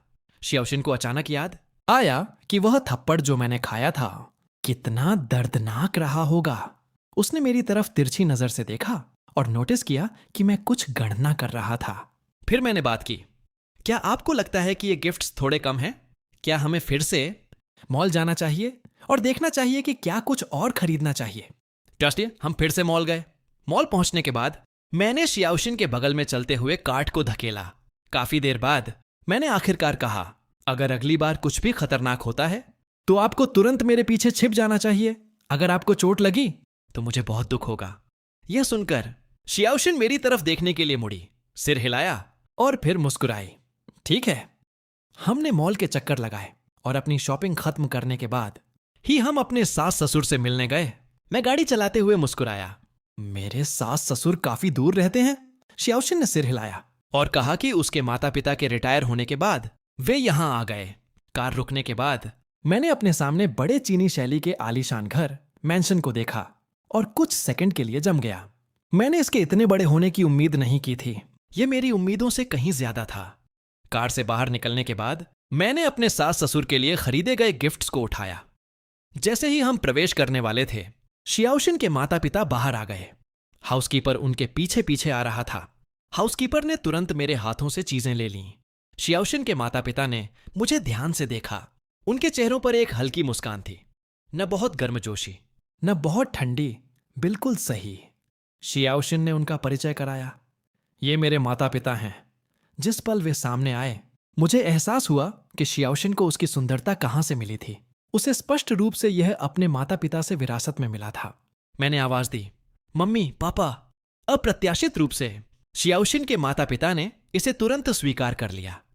एक भी असंतुष्ट शब्द नहीं, जैसे उन्होंने इसे स्वाभाविक रूप से स्वीकार कर लिया हो। मिसेस शिया मेरी तरफ मुस्कुराईं। शियान, तुम दरवाजे पर क्यों खड़े हो? अंदर आओ। शियाओशिन ने मेरा हाथ थामा और हम साथ में गेट के अंदर चले गए। हमसे आगे चलते हुए शियाओशिन ने अपने पिता से कहा, पापा, इतने गंभीर मत दिखिए। शियाओशिन को डर था कि मुझे कोई खराब प्रभाव पड़ सकता है। मिस्टर शिया एक पल के लिए थमे, जबकि मिसेस शिया हंस पड़ी। तुम्हारे पिता हमेशा ऐसे ही रहते हैं, लेकिन तुमसे ऐसा कुछ सुनना वास्तव में काफी आश्चर्यजनक है। मिस्टर शिया ने असहाय होकर मुस्कुराते हुए मुझसे कहा, तुम शियान हो, है ना? मैं तुम्हें नापसंद नहीं करता, मैं आमतौर पर ऐसा ही हूं। मेरे दिल की घबराहट थोड़ी कम हुई। मैंने उम्मीद नहीं की थी कि शियाओशन के माता पिता इतने दयालु होंगे। मैंने शियाओशन की तरफ देखा और उसने मेरी हथेली को 2 बार हल्के से छुआ। इसने मुझे एक सिहरन का एहसास कराया। आलीशान घर इतना बड़ा था, फिर भी वहां बहुत सारे लोग नहीं थे, जिससे यह काफी खाली महसूस हो रहा था। चाय डालने के बाद हाउसकीपर चला गया। मिसेस शिया सच में उत्सुक थीं। तुम दोनों की इतनी जल्दी शादी कैसे हो गई? नो, उस दिन शियाओशिन ने उन्हें फोन किया था, मुख्य रूप से शादी करने के बारे में बताने के लिए। मिसेस शिया ने पूछा कि मैं किस परिवार का बेटा हूं और उन्होंने कभी उसके मुंह से मेरा जिक्र क्यों नहीं सुना। शियाओशिन ने जवाब दिया कि हम एक दूसरे को केवल थोड़े समय से जानते हैं। हालांकि वे शियाओशिन के सभी फैसलों का सम्मान करते थे, क्या यह थोड़ा बहुत तेज नहीं था? शादी एक बड़ा मामला था, कोई खेल नहीं। उस समय शियाओशिन ने बात की। मैंने इसका प्रस्ताव रखा था। मैं अपनी जिंदगी उसके साथ बिताना चाहती हूं। मिस्टर शिया ने अपनी बेटी पर एक नजर डाली। उसका यह सक्रिय पक्ष वास्तव में उसके जैसा नहीं लग रहा था। मिसेस शिया मुझसे पूछने के लिए मुड़ी, शियान, तुम किसी ऐसे व्यक्ति से शादी करने के लिए क्यों सहमत हुए जिसे तुम बहुत लंबे समय से नहीं जानते? मेरे दिमाग में अनगिनत स्पष्टीकरण कौंध गए, लेकिन अंत में मैंने सच बताने का फैसला किया। यूशिन सुबह सुबह बारिश में मेरे अपार्टमेंट के नीचे दिखाई दी। ईमानदारी से, मैंने पहले कभी ऐसा कुछ अनुभव नहीं किया था। इसमें थोड़ा आवेगी स्वभाव भी शामिल था, लेकिन मुझे अब इसका कोई पछतावा नहीं है। मिस्टर और मिसेस शिया ने शियाओशिन को घूर कर देखा। वह सुबह सुबह बारिश में किसी के अपार्टमेंट में सिर्फ यह पूछने गई थी कि क्या वह शादी करना चाहता है। उन्होंने मूल रूप से सोचा था कि मैं वही था जिसने शादी का प्रस्ताव रखा था। उन्होंने कभी उम्मीद नहीं की थी कि यह उनकी बेटी होगी, क्योंकि शियाओशिन वही थी जो इस शादी को चाहती थी। वे उसे रहने देंगे। मैरिज सर्टिफिकेट पर पहले ही हस्ताक्षर हो चुके थे, इसलिए वे निश्चित रूप से अपने दामाद की उपेक्षा नहीं कर सकते थे। उस समय मिस्टर शिया ने शियाओशिन से पूछा, क्या तुमने अपने सास ससुर से मुलाकात की है? शियाओशिन ने सिर हिलाया।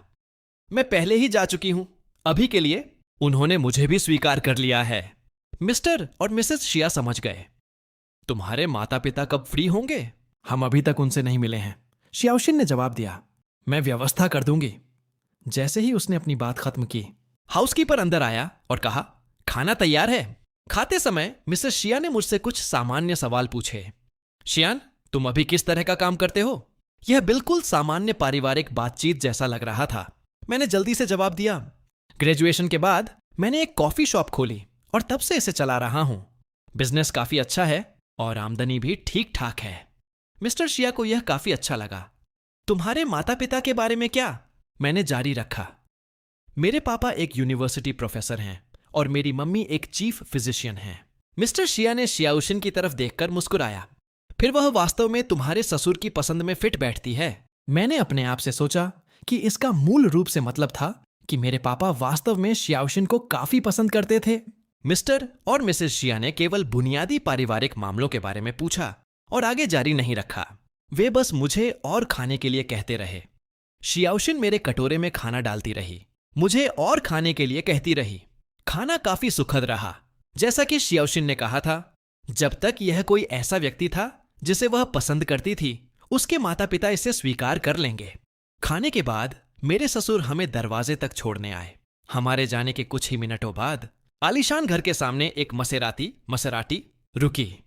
कार से एक युवा महिला बाहर निकली। मिस्टर शिया ने एक भौंहा उठाई।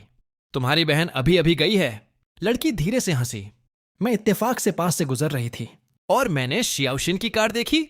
शियाओशिन की बहन ने अपनी जीभ दबाई। दीदी ने सच में मेरे बारे में बिल्कुल भी जिक्र नहीं किया, है ना? मिसेस शिया ने मुस्कुराते हुए कहा, यहां तक कि घर के स्टाफ को भी आज छुट्टी मिल गई है। तुम बहुत ज्यादा ध्यान आकर्षित करती हो। हम तुम्हारा जिक्र कैसे कर सकते थे? हमारे घर पहुंचने के बाद मैंने शियाओशिन से कहा, मैं पहले नहाने जा रहा हूं। शियाओशिन ने धीरे से जवाब दिया। फिर कुछ फल लेने रेफ्रिजरेटर की तरफ गई। उसने उन्हें छीला और टुकड़ों में काट दिया। एक प्लेट पर बड़े करीने से व्यवस्थित किया।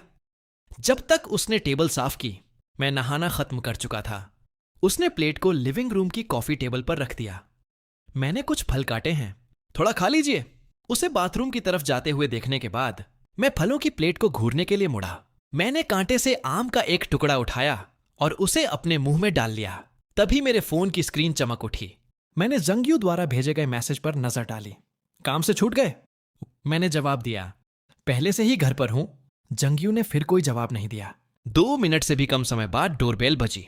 मॉनिटर ने जंगयू और हुआ को दिखाया। मैंने तुरंत दरवाजा खोला और उन्हें अंदर आने का इशारा किया। जैसे ही वे अंदर आए, जंगयू ने पूछा, क्या तुम ठीक हो? हुआ ने कहा, तुम आज लू यिंदिन से टकरा गए थे, इसीलिए हम तुम्हें देखने आए हैं। मैंने अपना हाथ हिलाया। मैं ठीक हूं, सब कुछ अच्छा है। हम सोफे पर बैठ गए। हुआ हंसी।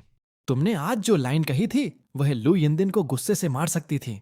लू यिंदिन के मालिकाना हक, पोजेसिवनेस के साथ, जिसने आज तुम्हारे साथ अभिनय किया, क्या वह वही शियाओशिन थी जिसके साथ तुमने पहले डिनर किया था? मैंने सिर हिलाया। हां, वही थी। हुआ ने जारी रखा। उसने तुम्हारे साथ बहुत अच्छी तरह से सहयोग किया। क्या तुमने उसे इस तरह अभिनय करने के लिए कहा था, या वह स्वाभाविक रूप से इतनी विचारशील है? ईमानदारी से, वह लगभग बहुत अधिक विचारशील थी। मैं जवाब देने से पहले एक पल के लिए जम गया। यह अभिनय कैसे हो सकता है? लू यिंदिन वास्तव में उसकी तुलना नहीं कर सकती। उस समय जंगयू ने टेबल पर रखे फलों की प्लेट की तरफ देखा। वह अब फलों की प्लेटें भी काट रही है। ऐसा लगता है कि अब हमें चिंता करने की जरूरत नहीं है। मेरी निगाहें भी फलों की प्लेट पर पड़ी। मैंने वह नहीं काटा। तभी पास से ही एक दरवाजा बंद होने की आवाज आई। हुआ ने भ्रम में पूछा, तुम्हारे घर में कोई और है? क्या तुम्हारे माता पिता आए थे? जंगयू जम गया। मुझे मत बताना कि वह लू यिंदिन है। मैंने अपना सिर हिलाया। नहीं, वह नहीं है। इससे पहले कि मैं खत्म कर पाता, शियाओशिन की आवाज ने मुझे रोक दिया। यह मैं हूं। शियाओशिन पजामा पहने हुए चली आई। ओह, सही बात है, मैंने तुम्हारे कपड़े धो दिए हैं। इससे पहले कि वह खत्म कर पाती, उसने घर में 2 अप्रत्याशित लोगों को नोटिस किया। वे शायद वही 2 अच्छे दोस्त थे जिनका मैंने पहले जिक्र किया था। जंगयू और हुआ ने खालीपन से शियाओशिन को घूर कर देखा। जंगयू ने धीरे धीरे एक उंगली उठाई, अपने सामने खड़ी शियाओशिन की तरफ इशारा करते हुए, फिर मेरी तरफ देखने के लिए मुड़ा। हुआ को अचानक एहसास हुआ, धत्त, तुम सच में अभिनय के प्रति बहुत प्रतिबद्ध, कमिटेड हो। मैंने शियाओशिन की तरफ अपनी उंगली मोड़ी। शियाओशिन आज्ञाकारी रूप से मेरे बगल में बैठ गई। फिर मैंने उनसे उसका परिचय कराया। मैंने अभी तक तुम दोनों को नहीं बताया है, ये मेरी पत्नी शियाओशिन है। हम अभिनय नहीं कर रहे थे, और आज पहले मैं लू यिंदिन को भड़काने की कोशिश भी नहीं कर रहा था, क्योंकि यह सब सच है। उनके चेहरों पर एकमात्र भाव झटके का था। दोनों में से कोई नहीं बोला। उन्होंने बस शियाओशिन को अपनी आंखों में परखने वाले भाव से देखा। जंगयू ने पूछा, क्या अंकल लू और आंटी शेन इस पर सहमत हुए? मैंने सिर हिलाया। वे सहमत हो गए। जंगयू अभी भी आश्वस्त नहीं लग रहा था। गंभीरता से, क्या यह सच है? शादी कोई छोटी बात नहीं है। इससे पहले मैंने कभी तुम्हारे मुंह से शियाओशिन का जिक्र नहीं सुना। तुमने इन पिछले कुछ दिनों में केवल कुछ ही बार उसका जिक्र किया है। तुम शायद एक दूसरे को बहुत लंबे समय से नहीं जानते हो। मैंने उन दोनों की तरफ देखा और कहा, जब मैं आवेगी हरकत कर रहा था तब हुआ ने मुझे रोका था। उस समय मैं स्पष्ट दिमाग का था, भले ही उसके अपने कारण थे। कम से कम उसने चीजों को सोचा था। जंगयू ने शियाओशिन की तरफ देखा। हम तुम्हें निशाना नहीं बना रहे हैं। चीजें बहुत तेजी से विकसित हुई, खासकर इस समय पर। शियाओशिन धीरे से हंसी। मैं समझ सकती हूं। उनके बोलने का तरीका और उनका व्यवहार दोनों ही बहुत अच्छे हैं, लेकिन चूंकि आप मुझसे पहले कभी नहीं मिले थे, इसलिए अपने दोस्त के भविष्य के बारे में चिंता करना स्वाभाविक है। फिर सवालों की एक झड़ी लग गई। आप काम के लिए क्या करती हैं? आपकी उम्र कितनी है? आपका परिवार क्या करता है? उनके लगभग सब कुछ पूछने के बाद, जवाब सुनने के बाद, जंगयू ने केवल एक आखिरी सवाल पूछा, क्या आप कभी किसी को मारेंगी? हुआ जोर से हंस पड़ी। तुम वास्तव में उस सवाल के साथ किस पर छाया डाल रहे हो? लू यिंदिन। शियाओशिन थोड़ा मुस्कुराई। अगर मैं दोपहर वाली महिला से दोबारा मिली तो मैं शायद मार सकती हूं। हुआ ने जारी रखा। फिर आखिरी सवाल, क्या आपके पास कोई कीमती यादें जैसी चीजें हैं जो किसी एक्स द्वारा छोड़ी गई हों? शियाओशिन ने अपना सिर हिलाया। नहीं। हुआ ने कंधे उचका दिए। फिर मेरे पास पूछने के लिए कुछ और नहीं है। उसने लंच के बाद शियाओशिन के बारे में बहुत अच्छी पहली छाप बना ली थी। हम जंगयू और हुआ को दरवाजे तक छोड़ने गए। उन्होंने हमें उन्हें विदा करने से लगभग रोक ही दिया। इतना काफी है, तुम दोनों को जल्दी आराम करना चाहिए। हमें भी वापस जाना चाहिए। हमने उन्हें लिफ्ट में प्रवेश करते हुए देखा और फिर दरवाजा बंद करके वापस अंदर आ गए। लिफ्ट में हुआ ने कहा, लू यिनदिन खत्म हो चुकी है। जंगयू ने थोड़ा हैरान होकर उसकी तरफ देखा। तुम उसके लिए काफी खेद महसूस कर रही हो। हुआ ने मुस्कुराते हुए कहा, खेद? ओह, शायद थोड़ा सा, लेकिन इस तरह का होना वास्तव में लोगों को आहत करता है। लू यिनदिन लुशियन की तरह है, लेकिन वह उन पुरानी चीजों को पकड़े रहती है और समय समय पर याद करती रहती है। जो आहत होता है वह उसके बगल का व्यक्ति होता है। यह अंत वही है जिसके वे हकदार है। जंगयू ने सिर हिलाया। उस समय शियान गुप्त रूप से प्यार में था और उसने खुद को बहुत नीचे गिरा लिया था। हुआ ने जारी रखा, मुझे अचानक उससे मिलने के बाद की वह लाइन याद आई। वह बहुत बहुत कम हो गया, धूल में मिल जाने जितना कम। जंगयू एक पल के लिए खामोश रहा। अगली लाइन अब उन दोनों पर फिट नहीं बैठती। हुआ ने सिर हिलाया। हाँ, शियान को उस व्यक्ति द्वारा चोट पहुंचाई गई थी जिसे वह पसंद करता था। उसके दिल में कोई खुशी नहीं बची थी। और लू यिनदिन अभी भी उसी तरह की हरकत कर रही है। वास्तव में मुझे लगता है कि आधा कारण शियान ने इतनी जल्दी किसी और से शादी कर ली लू यिनदिन की वजह से था। शियान की सीमाएं बहुत मजबूत हैं। उसे डर था कि वह लू यिनदिन के लिए अपनी निचली सीमा को कम कर देगा, इसलिए उसने एक साफ ब्रेक ले लिया। हुआ धीरे से मुस्कुराई। अगर लू यिनदिन को कभी पता चला तो निश्चित रूप से परेशानी होने वाली है। उस समय गु युवाकिन ने अपने युवा प्यार का पीछा किया और लू यिनदिन को छोड़ दिया। निर्णायक रूप से दूसरे शहर के लिए चले गए। लू यिनदिन ने उसके बाद केवल खुद को प्रताड़ित किया। उसने कभी वास्तव में उसके साथ कुछ नहीं किया। जंगयू रुका। जब तुम इसे इस तरह रखती हो तो एक विकल्प, सब्स्टिट्यूट के रूप में व्यवहार किया जाना लू यिनदिन के लिए काफी दयनीय था। हुआ ने अपना सिर हिलाया। दयनीय मेरी बकवास। भले ही लू यिनदिन मेरी करीबी सहेली है, जो सही है वह सही है, उसने जारी रखा। यह सिर्फ एक ड्रैगन स्लेयर के ड्रैगन बनने का दूसरा संस्करण है। गु युवाकिन ने लू यिनदिन के साथ एक विकल्प के रूप में व्यवहार किया, लेकिन लू यिनदिन अब परिणामों का सामना कर रही है। जंगयू खामोश हो गया। यह दूसरी तरफ का कर्म है। उन्हें विदा करने के बाद मैंने शियाओशिन को समझाया। मेरे दोस्तों का कोई बुरा मतलब नहीं था। शियाओशिन ने सिर हिलाया। मुझे पता है, उन्होंने कुछ भी बहुत ज्यादा नहीं पूछा। यह ठीक है। यह सुनकर मैं मुस्कुराया। फिर मैंने बाथरूम की तरफ देखा। कपड़े धुल चुके होंगे, मैं उन्हें सुखाने के लिए टांग देता हूं। शियाओशिन ने जल्दी से अपना सिर हिलाया। नहीं नहीं, मैं खुद कर लूंगी। शियाओशिन दौड़कर गई। उसके गाल थोड़े लाल हो गए थे। आखिरकार वे उसके कपड़े थे।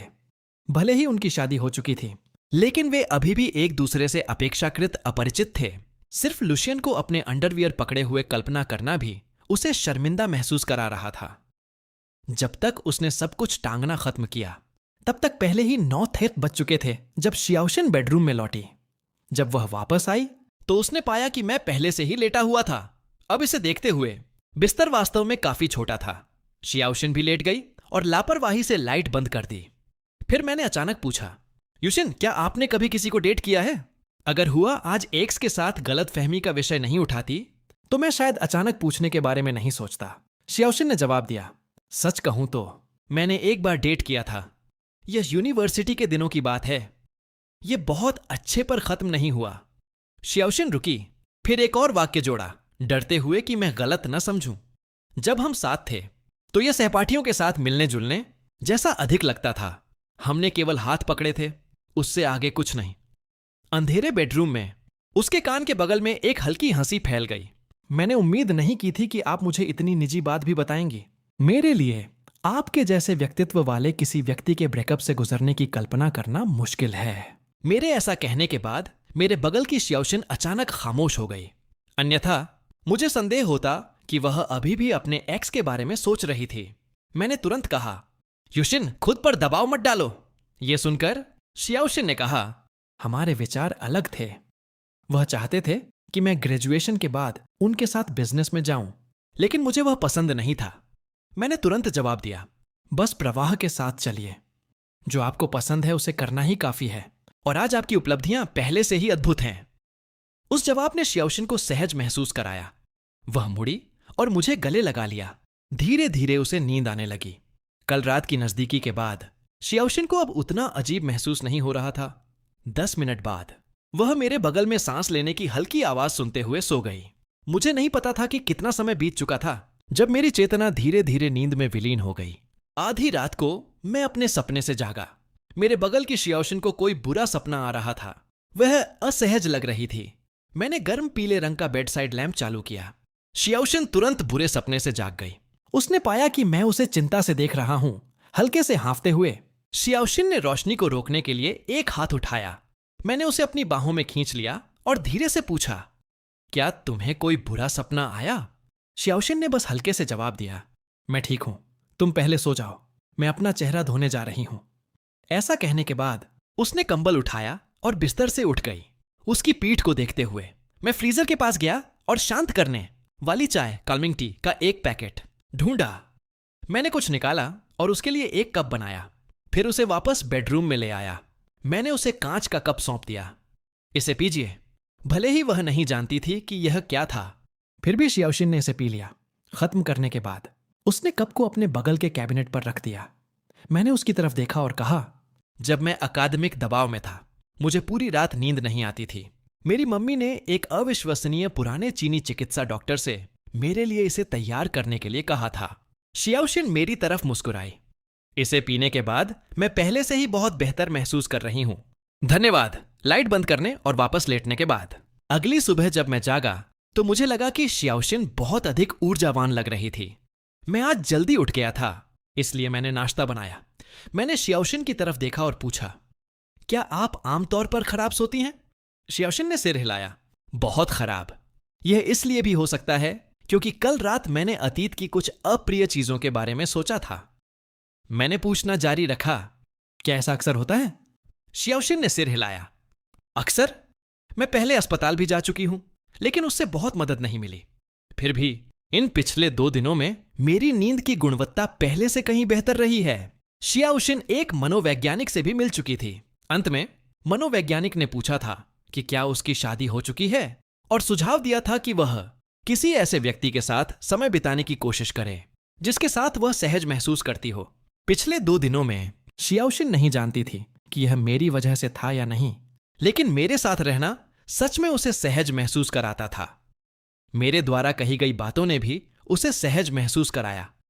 एक गंभीर भाव के साथ मैंने कहा, तो फिर हर रात सोने से पहले थोड़ी शांत करने वाली चाय पीजिए। मैंने व्यक्तिगत रूप से इसका परीक्षण किया है। यह सच में काम करता है। शियाओशिन मुस्कुराई।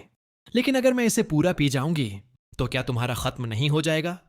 मैंने अपना सिर हिलाया। वैसे भी मेरे पास अब पहले जैसा दबाव नहीं है। ग्रेजुएशन के बाद से जब मैं बहुत अधिक परेशान होता हूं तो ऐसा नहीं है कि मैं सो नहीं पाता, यह ऐसा है कि मैं जाग नहीं पाता। नाश्ते के बाद शियाओशिन ने बाहर निकलने की तैयारी करने से पहले टेबल साफ की। जब वह नीचे गई तो वह लापरवाही से कचरा भी नीचे ले गई। जब मैं कैफे पहुंचा तब तक पहले ही 8:30 बज चुके थे। जब मैं वहां पहुंचा तो जो स्टाफ अस्थायी रूप से फ्री था उसने सार्थक मुस्कान के साथ मेरी तरफ देखा। बॉस, कल दोपहर वह खूबसूरत महिला आपको ढूंढते हुए आई थी। उसने यहां तक पूछा कि क्या आप दुकान में हैं। हमने उसे बताया कि आपकी शादी हो गई है। एक अन्य कर्मचारी तुरंत गॉसिप से उत्साहित हो गया। बॉस, कम ऑन, हमें बताओ क्या हुआ। यह सुनने के बाद मैं हंसा। और क्या हो सकता है? अगली बार मैं अपनी पत्नी से कहूंगा कि वह आप लोगों के लिए कुछ दोपहर की चाय, आफ्टरनून टी लेकर आए, एक अन्य कर्मचारी ने अचानक कहा। ठीक है, फिर भाभी सच में सबसे अच्छी हैं। यह भाभी के सम्मान में है। हर किसी ने सोचा था कि मैं लू यिनदिन से शादी करने जा रहा हूं। जहां तक उस सुंदरी की बात है, उसके बारे में अब बात करने की कोई जरूरत नहीं है। मैं उनके चिढ़ाने पर हंसा। काम पर वापस जाओ। ऐसा कहने के बाद मैंने अपना फोन निकाला और जंगयू का एक मैसेज देखा। कोई आश्चर्य नहीं कि अंकल लू इतनी आसानी से सहमत हो गए। तो शियाओशिन वास्तव में एक प्रोफेसर हैं और काफी प्रसिद्ध भी हैं। क्या तुमने लू यिनदिन की वजह से शियाओशिन से शादी की? मेरी आंखें उस वाक्य पर टिकी रहीं। जैसे ही मेरी उंगलियों ने स्क्रीन पर टाइप किया, हाँ, लेकिन किसी अन्य कारण से नहीं, और न ही किसी बदले की भावना से। यह इसलिए है क्योंकि मैं खुद को इससे बाहर निकालना चाहता था। मैं उसे पहले से ही पसंद करता था, इसलिए मैं हमेशा नुकसान में था। मुझे डर था कि मैं इसमें हमेशा के लिए फंसा रहूंगा। अपनी निचली सीमा को बार बार कम करूंगा जब तक कि मैं खुद को खो न दूं। जंगयू ने तुरंत जवाब दिया, लू यिनदिन वास्तव में इसके लायक नहीं है। कल रात हुआ ने जो कहा उसके आधार पर लू यिनदिन तुम्हारे बिल्कुल भी लायक नहीं है। उसके जैसे किसी व्यक्ति को 10,000 सुइयां निगलनी चाहिए। मैंने जंगयू को जवाब दिया। वैसे भी मैं अभी काफी अच्छा कर रहा हूं। जब मैं जंगयू के साथ चैट कर रहा था, एक कर्मचारी मुस्कुराते हुए अंदर आई।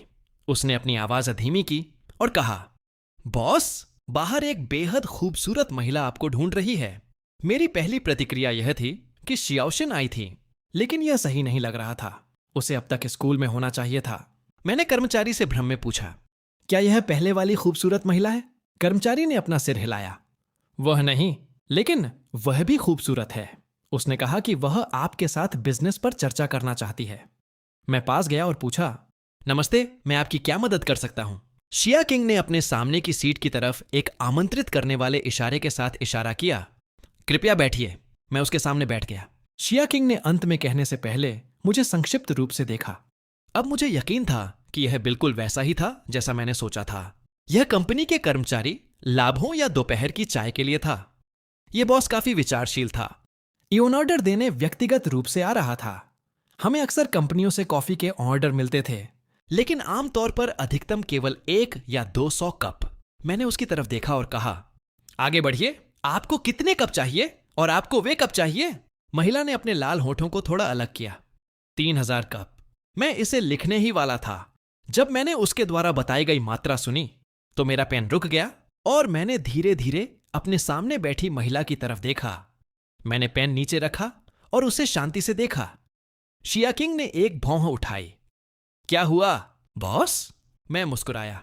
मिस, क्या आप यहां परेशानी खड़ी करने आई हैं? शिया किंग ने गंभीरता से जवाब दिया। नहीं। उसकी प्रतिक्रिया को देखते हुए वह सच में यहां परेशानी खड़ी करने नहीं आई लग रही थी, जिसने इसे और भी अजीब बना दिया। मिस, बात यह है, एक दिन में 3,000 कप। हमारी दुकान की मशीनों से धुआं निकलने लगेगा इससे पहले कि हम इतने सारे खत्म कर सकें। भले ही मशीनें न जलें, मेरे कर्मचारी संभवतः इतना नहीं बना सकते। भले ही वे बिना खाए पिए या सोए बिना रुके काम करें। यह सुनकर महिला ने आगे कहा, तो क्या आपको मेरे द्वारा मशीनें प्रदान करने की आवश्यकता है? मैंने कई सेकंड तक उसे खालीपन से घूर कर देखा। उसने जो बातें कहीं उससे ऐसा लग रहा था कि वह यहां परेशानी खड़ी करने आई थी, लेकिन उसका रवैया ऐसा नहीं था। वह वास्तव में क्या करने की कोशिश कर रही थी? मिस, मेरा मतलब यह है कि हम सच में एक ही दिन में इतना नहीं बना सकते। अगर हम पूरी तरह से आपके ऑर्डर पर ध्यान केंद्रित करते हैं तो हम आने जाने वाले सभी नियमित ग्राहकों की सेवा कैसे करेंगे? मैंने अविश्वास में पूछा। मिस, आप सच में मजाक तो नहीं कर रही हैं, है ना? शिया किंग ने अपने होठों को हल्के से खींचा। एक हल्की मुस्कान दिखाई दी। तो क्या आज के लिए 500 ठीक है? मैंने सिर हिलाया। यह ठीक है। वह सच में मजाक नहीं कर रही लग रही थी। महिला ने अपना फोन निकाला और भुगतान कोड मेरे सामने रख दिया। आगे बढ़ो और इसे चार्ज करो। मैं भुगतान स्कैनर लेकर आया और चुपके से सोच रहा था कि क्या यह महिला वास्तव में पागल हो सकती है? क्या होगा अगर अपर्याप्त धन के कारण भुगतान विफल हो गया? मैंने 500 कप की कीमत दर्ज की। 15,000। अगर यह भुगतान सच में हो गया तो वह खड़ी हो गई। मेरा सहायक आज दोपहर इन्हें लेने आएगा। अपनी नोटबुक में सब कुछ रिकॉर्ड करने के बाद मैंने पूछा, क्या 6 दिनों में फैले प्रतिदिन 500 कप आपके लिए काम करेंगे? दुकान पर पहले से ही हर दिन भारी काम का बोझ रहता है। हमें अतिरिक्त ऑर्डर्स को संभालने के लिए जल्दी करनी होगी। शिया किंग ने कोई आपत्ति नहीं की। उसने बस मेरी तरफ एक नजर डाली और चली गई। मैं ऑर्डर स्लिप स्टाफ के पास ले गया। हम इन अगले कुछ दिनों में व्यस्त रहने वाले हैं। अगर उसने पहले से भुगतान नहीं किया होता तो मैंने सोचा होता कि वह यहां परेशानी खड़ी करने आई थी। स्टाफ राशि देखकर हैरान रह गया। 3,000 कप, यह बहुत बड़ा है। वह कंपनी कितनी बड़ी होनी चाहिए? मैंने ऑर्डर स्लिप को काउंटर पर दबाया। वह सिर्फ एक कंपनी नहीं है, वह एक पूरा कॉरपोरेशन है। ठीक है, चलो शुरू करते हैं। वे आज दोपहर इसे लेने आ रहे हैं। पूरी दुकान तुरंत व्यस्त हो गई। मैं दोपहर तक व्यस्त रहा। आखिरकार खाना खाने बैठने से पहले खाते समय मैंने अपना फोन चेक किया। शियाओशिन ने मुझे यह पूछते हुए एक मैसेज भेजा था कि क्या मैंने खा लिया है। मैंने जवाब दिया, अभी खाना शुरू किया है, आज थोड़ा व्यस्त हूं। यह ऐसा था जैसे शियाओशिन पूरे समय मेरे मैसेज का इंतजार कर रही हो। मैंने अपना फोन बमुश्किल ही नीचे रखा था जब उसने जवाब दिया, ठीक है, मैं आज रात घर आने पर डिनर बनाऊंगी। मैं मुस्कुराया और उसे एक खुश छोटा इमोजी भेजा। खाना खाने के बाद मैंने काम करना जारी रखा। कॉफी के सभी 500 कप शाम। 4 बजे से पहले खत्म हो गए थे। 4 बजे सूट में एक आदमी आया। उसने स्टाफ का शालीनता से अभिवादन किया। हमारे बॉस ने मुझे कॉफी लेने भेजा है। कई कर्मचारियों ने सारी कॉफी उसकी कार में लोड करने में मदद की। एक बार जब सब कुछ लोड हो गया तो हमने बाकी को वाहन तक ले जाने में मदद की। सहायक ने पूरी तरह से भ्रमित होकर दुकान के चारों ओर देखा। राष्ट्रपति शिया वास्तव में क्या सोच रही थी? केवल कॉफी का ऑर्डर देने के लिए यहां तक आ रही थी और वह अपने व्यक्तिगत नाम के तहत कॉरपोरेशन में सभी को दावत दे रही थी। वह सच में समझ नहीं पा रहा था कि उसका मकसद क्या था। सहायक